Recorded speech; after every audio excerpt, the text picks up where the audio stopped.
عمران بھائی، یہ جو ریسنٹلی واقعہ ہوا ہے جو جیل چورنگی کے نیچے کہ 10 روپے فروٹ اور 100 روپے جو کلو چکن چل رہا تھا، تم بھی چوراہے میں لا کے نکال لو باہر کھولیوں سے اور بولو لڑو، ہم دنیا کو دکھائیں گے کہ یہ حال ہے کہ اور امداد مل جائے ہمیں۔ دوسرے لوگ آگے کراچی کے ہنر سیکھ کے اور لاکھوں روپے یہاں سے کما رہے ہیں، اور کراچی کا پیدا ہوا لڑکا جو ہے وہ بھیک مانگ رہا ہے، سر پہ لوگ لگا کے اپر پہن کے اور گلوز پہن کے اور ہیلمٹ پہن کے جا رہے ایسے ہوتے چارہ فیصل پہ، ان کے پھراٹے جو ہے پیچھے تک آتے ہوتے خوشبو کے۔ وہ کون پڑھ رہا ہے فجر؟ جتنے لوگ افطاری کر رہے ہیں، سحری کر رہے ہیں، نماز پڑھ رہے ہیں، میرے منہ پہ تھوک دینا اگر جا کے افطار روڈ پہ ہو رہا ہے اور کوئی جماعت کے ساتھ کھڑا ہو جائے، کلی بھی نہیں کرتے سالے۔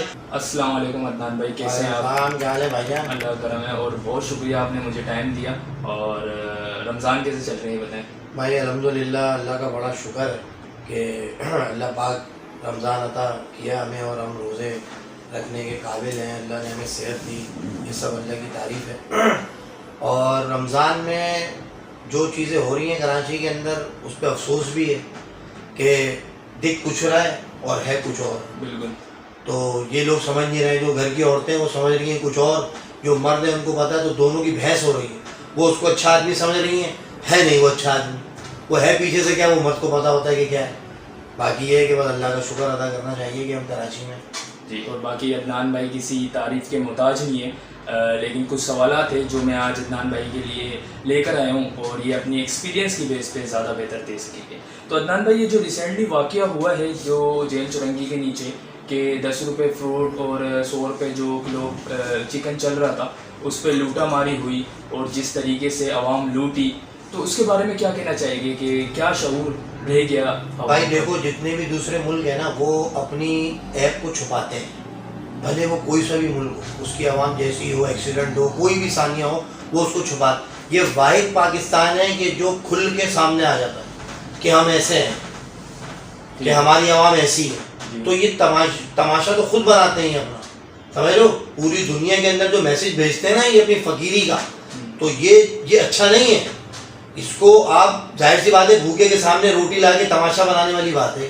تمہیں جب پتہ ہے وہ بھوکے تو رات کی تاریکی میں جا کے جو صحابہ نے کیا ان کے گھروں پہ دے دو نا روٹی۔ بالکل بھائی آپ کو نہیں پتا غریب علاقے کون سے ہیں؟ مجھے تو پتا ہے، مجھے تو میں تمہیں لاکھوں روپے کروڑوں روپے بانٹ کے دکھاتا ہوں، پتہ بھی نہیں چلیں گے کہاں گئے۔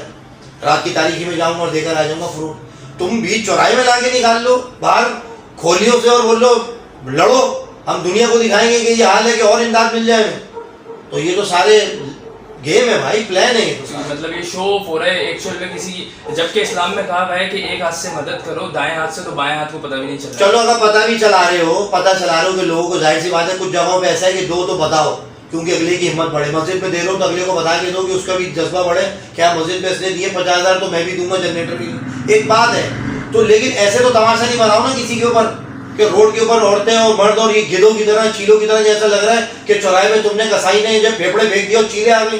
ابے انسان میں اور پرندوں جانوروں میں فرق رکھو بھائی، تم نے تو انسان کو جانور بنا دیا۔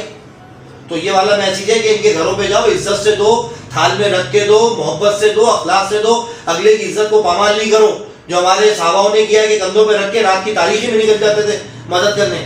بتاؤ لوگوں کو، ایک دو کو دکھا دو، جو ان سے پوچھ لو اجازت لو کہ بھائی ہم بتا سکتے ہیں کہ ہم دوسروں سے بھی مدد لیں کیونکہ اور بھی ایسے لوگ ہیں، تو وہ کہتے ہیں ہاں جی آپ بتا دیں، جیسے ظاہر سی بات ہے کسی کی ٹانگ نہیں ہے، کوئی معذور ہے تو ہمیں بتانا پڑے گا بھائی، جبھی تو لوگ دیکھیں گے کہ بندہ کام کیا کر رہا ہے۔ اذان ہوتی ہے تو نماز پہ جاتے ہو نا، کانوں میں آتی ہے یا خود ہی چلے جاتے ہو؟ اذان ہوتی ہے تو جاتے ہو نا، تو ظاہر سی بات ہے جب دکھے گا محسوس ہوگا تو پھر آدمی جائے گا۔ جی بہت شکریہ عدنان بھائی۔ اور میرا دوسرا سوال یہ تھا کہ ایک ملک بر صغیر پہلے ایک ہوا کرتا تھا، اب وہ الگ ہو گیا، انڈیا پاکستان بن گیا۔ دونوں ملک کے پرائم منسٹر نے ایک دن پوسٹ کری پرسوں، ایک پرائم منسٹر لوگوں کو آٹا دیتے ہوئے نظر آ رہا ہے جو کہ شہباز شریف ہے، اور ایک پرائم منسٹر راکٹ لانچ کرتے ہوئے نظر آ رہا ہے، ٹھیک ہے؟ تو مجھے یہ بتائے کہ ہر سال پاکستان میں 2 سے 2.5 لاکھ جو نوجوان بچے ہیں، وہ نوجوان لڑکے ہیں، وہ چھوڑ کے کیوں جا رہے ہیں ملک کو؟ اور ملک میں اگلے 5 سال میں آپ پاکستان کو کہاں دیکھتے ہیں؟ اور نوجوان نسلوں کو کہاں دیکھتے ہیں؟ تعلیم کو کہاں دیکھتے ہیں؟ اسلامی تعلیم کو کہاں دیکھتے ہیں اگلے 5 سال میں پاکستان میں؟ دیکھو بھائی، اسلامی تعلیم آپ نے کہا کہ نوجوانوں کو یہ حال ہے کہ وہ اذان کا انتظار کرتے ہیں کہ اذان ہو تو ہم گھر جائیں سونے کے لیے، ہوٹلوں پہ بیٹھے ہوتے ہیں۔ پہلے کے لوگ اذان ہونے کے بعد گھر سے نکلتے تھے، اب کی جو امت ہے وہ اذان ہونے کا انتظار کرتی ہے سونے کا، کہ اذان ہو تو میں سونے جاؤں۔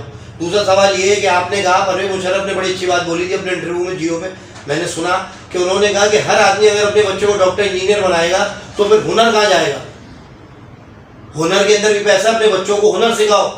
ہر آدمی اگر پڑھا دے گا تو پھر ہنر کہاں چلا جائے گا؟ دوسرے لوگ آگے کراچی کے ہنر سیکھ کے اور لاکھوں روپے یہاں سے کما رہے ہیں، اور کراچی کا پیدا ہوا لڑکا جو ہے وہ بھیک مانگ رہا ہے. وجہ کیا ہے؟ اس کے ہاتھ میں ہنر نہیں ہے. نہ وہ درزی بنتا ہے، اس کی توہین ہے. نہ وہ ڈینٹر بنتا ہے، اس کی توہین ہے. نہ وہ مکینک بنتا ہے، اس کا توہین ہے. نہ وہ مؤذن بنتا ہے، اس کی توہین ہے. نہ وہ امام بنتا ہے، اس کی توہین ہے. ابے تو جب تیری ساری چیزوں میں توہین ہے تو شارع فیصل پہ تیرا پودینے کے باغ ہیں جو تو وہاں جا کے سن ملا کے بیٹھ جائے گا. اوپر محنت کون کرے گا؟ تم لوگوں کو رات کی نوکری چاہیے. یہ تو اردو بولنے والوں کا سب سے بڑا فالٹ ہے کہ محنت نہیں ہو رہی. دوسری ساری قومیں آ کے لاکھوں روپے کما کے چلی گئی کراچی کی سرزمین سے. یار ان لوگوں کو شرم ہی ختم نہیں، ان کی ایگو اور ویگو ہی ختم نہیں ہو رہا ہے. سر میں لوگ لگا کے اپر پہن کے اور گلوز پہن کے اور ہیلمٹ پہن کے جا رہے ایسے ہوتے شارع فیصل پہ، ان کے پھراٹے جو ہے پیچھے تک آ رہے ہوتے خوشبو کے. باپ مری گئے دینے میں بچے کا نام چراغ الدین ہے. بھائی محنت کرتے ہوئے کیوں شرم آ رہی ہے تمہیں؟ 25,000 30,000 لڑکیوں کا بھی یہ حال ہے. سیل گرل بنی بھی کھڑی ہوئی ہے، لڑکے جو ہے وہ سیل مین بنے کھڑے ہوئے ہیں، کوئی فوڈ پانڈا میں کوئی کہیں ہے. ابھی تو ہنر کب سیکھو گے؟ یہ پلمبر اور الیکٹریشین کو پتا کتنے کما رہے ہیں؟ لاکھ لاکھ اوپر کما رہے ہیں یہ لوگ. جاؤ اسکوٹر صحیح کرانے تو پتہ چلے گا. بلاؤ کارپینٹر کو تو پتہ چلے گا. کچن بنانے کے 75,000 روپے جیب میں مزدوری رکھ لیتا کارپینٹر. آپ کے بچے پڑھ ہی رہے ہیں، رجسٹرڈ ہاتھ میں انگلش پڑھے آ رہے ہیں، بس انگلش پڑھے آ رہے ہیں. اور جب بھی جا ہی رہے ہیں، جب بھی بڑوں کا ادب نہیں ہے پڑھنے کے، پڑھے لکھ کے جا ہی رہے ہوں. چوتھا سوال. ٹھیک ہے، میرا اسی سے ریلیٹڈ ایک سوال میرے ذہن میں آیا، وہ یہ کہ چلے میں نے مانا کہ ہنر سیکھنا چاہیے، لیکن آج کا ماحول ایسا بن چکا ہے. میں نے مؤذن اور امام کو مطلب لیٹ شادی ہوتے دیکھا ہے کہ ان کے رشتے نہیں آ رہے ہوتے. اتنی بڑی ایج کے مؤذن اور امام آ جاتے ہیں، اور مجھے دیکھ کے بھی افسوس ہوتا ہے کہ ہر کوئی یہ چاہتا ہے کہ میرا بیٹا امام بنے، لیکن ہر کوئی یہ نہیں چاہتا کہ میرا داماد امام بنے یا مؤذن بنے، کیونکہ پتہ ہے کہ وہ اتنا کماتے نہیں ہیں، اتنا انکم نہیں ہے. تو فائنینشلی بات آتی ہے انکم کے اوپر. تو بندہ اب آپ بتائیں نا کہ کس طرف جائے. تو صرف عورت حاصل کرنا ہمارا مقصد تھوڑی ہے یار. یہ صرف عورت کے لیے کریں گے جو بھی کریں گے. توکل اللہ، کچھ اللہ کے لیے بھی کر لو. نوکری بھی کر رہے ہو تو عورت کے لیے، کما بھی رہے ہو تو عورت کے لیے، کوئی عہدہ لے رہے ہو وہ بھی عورت کی. شادی آ گئی نہیں، ابھی عورت کے بلا تھوڑی ہے. ہمیں تو اپنی خبر ہے، ہمارے نصیب کا جوڑا اللہ نے بنایا ہوگا تو ہو جائے گی، نہیں ہوا ہوگا تو نہیں ہوگی. سلمان خان کی کیوں نہیں ہوئی ابھی تک؟ وہ بھی تو ارب پتی ہے. صحیح ہے، پھر اس کی وجہ تھی، پیسوں سے تھوڑی ہوتی ہے شادی میرے بھائی. آگے دوسرا سوال.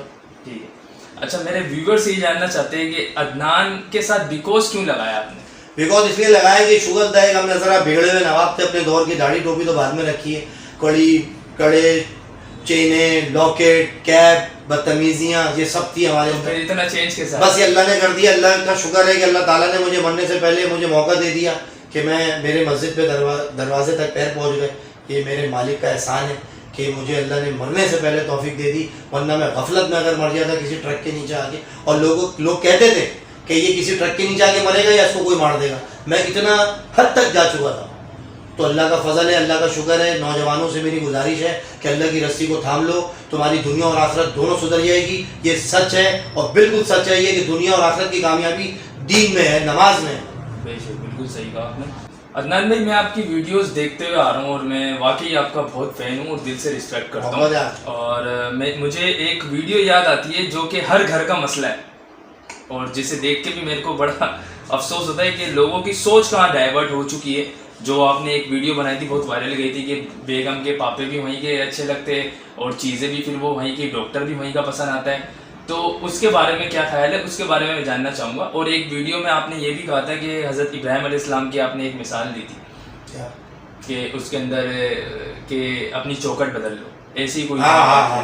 تو اس سے ریلیٹڈ مجھے کوئی بات بتائیں جو آج کے معاشرے میں تھوڑے سے چینجنگ لے کر آئے ایک مرد اور عورت کے بیچ میں. بھائی دیکھو، مرد اور عورت جو ہے وہ پہلی بات تو یہ کہ ان میں جو ادب تھا وہ ختم ہو گیا. اب جو شادی کر رہا ہے نا لڑکا، وہ نسل وسل کے لیے شادی نہیں کر رہا، وہ صرف اپنی نیڈ کے لیے شادی کر رہا ہے. میں صحیح بتا رہا ہوں آپ. اچھا. ہاں، پہلے ہوتا تھا میری نسل پروان چڑھے گی، میرا بچہ نام روشن کرے گا، کسی مقام پہ پہنچے گا، ہمارا خاندان کا نام لگے گا اس کے آگے. اب بولتے نام وام چھوڑ، اولاد بھی پیدا نہیں کر رہے ہو. اب صرف میاں بیوی شادی کر رہے ہیں، 4-4 سال تک اولاد ہی نہیں ہو رہی ان کے. میں تمہیں صحیح بتا رہا ہوں، کڑوا سچ ہے. ان کا یقین اللہ سے اٹھ گیا. سمجھ رہا ہے؟ تو جس نے چونچ دیے دانا بھی وہ دے گا. یہ یقین ہی ختم ہو گیا, دینی تربیت ختم ہو چکی ہے. صرف اپنی اس کے لیے یہ شادی کر رہے ہیں کہ بس اللہ معافی دے کہ مجھے بڑے شرم سے کہنا پڑ رہا ہے کہ ان لوگوں کے اندر دین کی کمی ہے. ان کو پہلے دین ان کو سکھلاؤ, ان کو بتاؤ کہ اللہ کون ہے, نبی پاک صلی اللہ علیہ وسلم کون ہے, حدیثیں کیا ہیں. یہ لوگ موبائل میں گھس کے یہودیوں کی لابی میں گھس گئے, یہودیوں کے سوالات ان کو پتہ ہیں, یہودیوں کی باتیں دیکھ رہے ہیں, پاگل ہو گئے ناچ گانے دیکھ دیکھ کے. یہ لوگ, میں تمہیں صحیح بتا رہا ہوں, ان کو نہیں پتا, ان کے اندر ڈالنا پڑے گا. اور ان سے باتیں, یہ ہر وقت گورنمنٹ کی بات کرتے ہیں, کوئی صحابہ کی بات کرنے بیٹھا آج تک گھر کے اندر. جس چینل کو دیکھ لو پوڈ کاسٹ میں مہنگائی مہنگائی مہنگائی. ابے مہنگائی کے گانے گا رہے ہو, تمہیں تو پہلے بھی اللہ کھلا رہا تھا. ابھی مجھے بتا دو کون بھوک سے مر گیا, مجھے کسی محلے میں جنازہ دکھا دو کہ یہ بھوک سے مرا ہے, میں اپنے سر پہ جوتے مارتا ہوا ہوں وہاں سے. دکھاؤ مجھے کوئی ہے بھائی. نہیں وہ صحیح ہے. پھر میں بھی مانتا ہوں کہ رزق بے شک اللہ تعالیٰ دینے والا ہے, لیکن پھر جو لوگ شو آف کر رہے, ابھی اپنے پیر مال بننے کے لیے نا این جی او چلانی ہے, نوٹ لینا ہے بھائی. ان کو بتانا ان کا منجن ایسی بک رہا ہے نا, وہ تھوڑی دین کی بات کریں گے, ملا تھوڑی ہے وہ این جی او والے ہیں بھائی. این جی او والے تو یہ بات کرے گا نا, فلاں مر گیا, فلاں ہو گیا, یہ ہو گیا, وہ 20,000 میں گزارا کر رہا ہے, 30,000 میں کر رہا ہے. ابے تو دروگا, اللہ نے بولا ہے قرآن میں دروگا نہیں بنو تم, صرف تمہارا سوال ہوگا تم سے, پوری کراچی کا سوال تھوڑی ہو جائے گا کہ یار تم کراچی میں تھے اور تمہیں پیدا کیا تھا, کراچی میں فلاں آدمی بھوکا مر گیا, تم حضرت عمر تھوڑی ہو کہ تم 22,000 مربع میں تم حکومت کر رہے ہو, تم سے سوال کرے گا اللہ. اللہ کے نبی تھوڑی ہو تم تو عام بندے ہو. تم کیوں ہیرو بن کے گھس گئے ہو سب کے اندر, سب کے گھریلو مسائل چالتے پھر رہے ہو تم.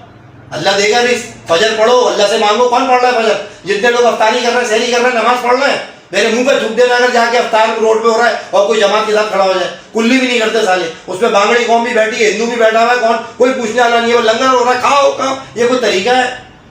سحری کے اندر بھی تم کھا رہے ہو, وہاں بیٹھ کے کر رہو. کون باجوان نماز پڑھ رہا ہے, نہ مغرب کی پڑھ رہا ہے نہ اس کی پڑھ رہا ہے فجر کی. سحریاں روڈ پہ کھلا رہے ہیں, تماشا لگایا ہوا ہے. ابے اس کو اس قابل کر دو نا کہ وہ کاروبار کر لے. کب تک کھلاؤ گے بھائی؟ آپ جو ہے ایک روح افزا کا بوتل اور جو ہے سوئیوں کا پیکٹ دے کے آپ ہر سال اس کو خالی کر دیں, تو اس عورت کو اس قابل کرو نا کہ اگلے سال وہ 10,000 زکات دے. اس کو دکان کروا کے دو 25-30 لاکھ روپے کی, دوست کو آئرن دلوا کے. کیوں اس کے دسترخوان لگا کے تماشا بنا رہے ہو یار؟ جب دیکھو روح افزا کی بوتل, 2 کلو دال, 2 کلو چینی, 5 کلو آٹا, ایک گھی کا تیل. اللہ حافظ, اگلے سال پھر آ جائیے گا, اسی لائن میں کر دوں. ابھی تو بھائی اس کو اس قابل تو کر کے وہ زکات دے.